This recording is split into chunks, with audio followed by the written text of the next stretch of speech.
Assalamualaikum warahmatullahi wabarakatuh. Insya Allah, saya akan mencoba menyampaikan apa isi dalam kitab Fadilah Amal. 1. Kisah perjalanan baginda Rasulullah SAW ke Thaif. Selama 9 tahun, sejak masa kerasulan, baginda Nabi Muhammad SAW telah berusaha menyampaikan ajaran Islam dan mengusahakan hidayah serta perbaikan kaumnya di Mekah. Namun, kebanyakan orang-orang Mekah selalu menyakiti, memperolok-olok, dan berbuat semena-mena terhadap baginda Nabi SAW dan para sahabat, kecuali sekelompok kecil orang yang sudah masuk Islam dan beberapa orang yang selalu membantu beliau walaupun belum masuk Islam. Paman baginda Nabi SAW, Abu Thalib, termasuk orang yang baik hatinya, meskipun belum masuk Islam. Dia selalu membantu baginda Nabi SAW dalam segala bentuk. Pada tahun ke-10 kenabian, ketika Abu Thalib meninggal dunia, kaum kafir mendapat kesempatan untuk mencegah perkembangan Islam dan menyakiti kaum muslimin secara lebih leluasa. Baginda Rasulullah SAW pun pergi ke Thaif yang didiami kabilah Sakif yang berjumlah besar. Dengan harapan apabila kabilah tersebut masuk Islam, kaum muslimin akan terbebas dari berbagai penderitaan dan Thaif akan menjadi pondasi penyebaran agama. Setibanya di Thaif, baginda Nabi SAW langsung menemui 3 orang yang ditokohkan. Beliau berbicara dengan mereka, mengajak mereka kepada agama Allah Subhanahu wa Ta'ala, dan agar mereka mau membantu baginda Rasulullah SAW.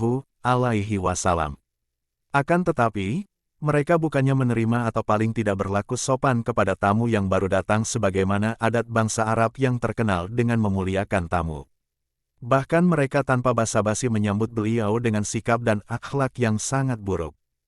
Bahkan mereka pun tidak rela baginda Rasulullah SAW tinggal di situ. Padahal, orang yang dianggap sebagai tokoh seharusnya berbicara dengan sopan dan berakhlak yang mulia. Salah seorang di antara mereka berkata, "Oh, kamukah orang yang diutus oleh Allah sebagai nabi?" Yang kedua berkata, "Apakah Allah tidak menemukan selain kamu untuk diutus sebagai rasul?" Yang ketiga berkata, "Aku tidak mau bicara dengan kamu. Sebab, jika kamu memang seorang nabi seperti pengakuanmu, lalu aku menolakmu, tentu aku tidak lepas dari musibah. Jika kamu pembohong, maka aku tidak mau bicara dengan pembohong."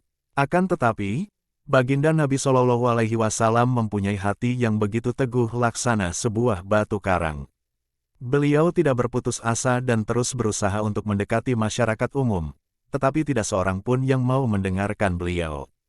Jangankan menerima, bahkan mereka menghardik, "Tinggalkan segera kota Kamil, pergilah kemana kamu suka." Ketika baginda Nabi SAW sudah tidak dapat mengharapkan mereka dan bersiap-siap untuk kembali, maka mereka menyuruh anak-anak kota Thaif membuntuti baginda Nabi SAW. Mereka lalu mengganggu, mencaci, dan melempari baginda Nabi SAW dengan batu sehingga kedua sandal beliau berlumuran darah. Dalam keadaan seperti itulah baginda Nabi SAW meninggalkan Thaif. Di tengah perjalanan, tatkala sudah merasa aman dari gangguan anak-anak nakal itu, beliau berdoa kepada Allah Subhanahu wa Ta'ala. Allahumma ilaik ashku dha'fa quwwati, wa qillata hilati, wa hawani 'ala an-nasi, ya arhamar rahimina. أنت رب المستضعفين وأنت ربي، إلى من تكلني؟ إلى بعيد يتجهمني أم إلى عدو ملكته أمري؟ إن لم يكن بك علي غضب فلا أبالي، لي ولكن عافيتك هي أوسع لي، أعوذ بنور وجهك الذي أشرقت له الظلمات وصلح عليه أمر الدنيا والآخرة من أن تنزل بي غضبك أو يحل علي سخطك، لك العتبى حتى ترضى ولا حول ولا قوة إلا بك.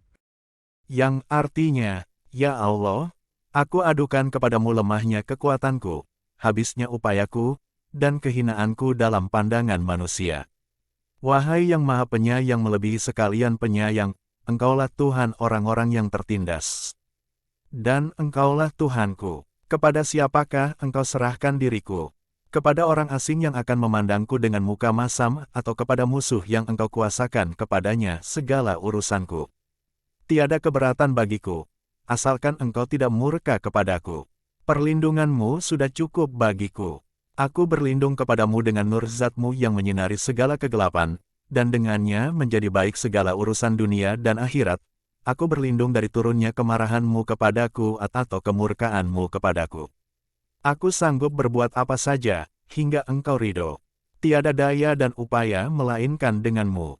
Allah Subhanahu wa Ta'ala, penguasa seluruh alam pun memperlihatkan keperkasaannya dan mengutus malaikat Jibril alaihi salam untuk datang memberi salam kepada beliau dan berkata, Allah Subhanahu wa Ta'ala mendengar ucapanmu dan jawaban kaummu, dan Dia mengutus kepadamu malaikat penjaga gunung agar siap melaksanakan apapun perintahmu kepadanya.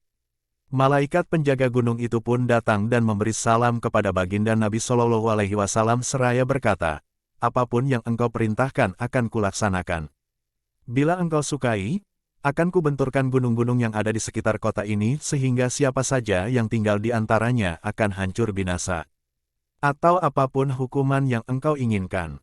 Baginda Rasulullah Shallallahu Alaihi Wasallam yang bersifat penyayang dan mulia ini menjawab, aku hanya berharap kepada Allah Subhanahu wa Ta'ala, seandainya saat ini mereka tidak menerima Islam, semoga kelak di antara keturunan mereka akan lahir orang-orang yang menyembah dan beribadah kepada Allah Subhanahu wa Ta'ala. Faedah: demikianlah akhlak baginda Nabi Shallallahu Alaihi Wasallam yang mulia.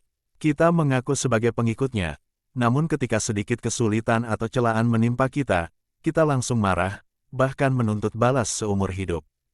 Kezoliman dibalas dengan kezoliman, sambil kita terus mengaku sebagai umat baginda Nabi Shallallahu Alaihi Wasallam.